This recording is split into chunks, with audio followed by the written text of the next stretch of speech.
কপাল পোড়া কালো বর তাও টেরা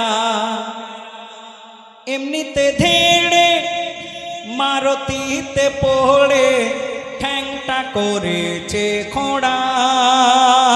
ও বুবু তোর কপাল পোড়া কালো বর তাও টেরা।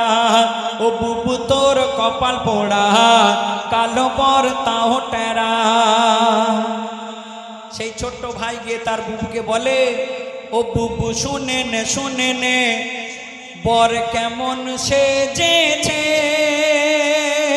আর পায়জামার উপরে মোজা পরেছে, আর চশমার ডাং দড়িতে বাঁধা, আর এ ঘরের বোতাম ও ঘরে লাগিয়েছে, আর যে দেখে আসে সেই শুধু হাসে, বলে এ বরের হয় না জোড়া।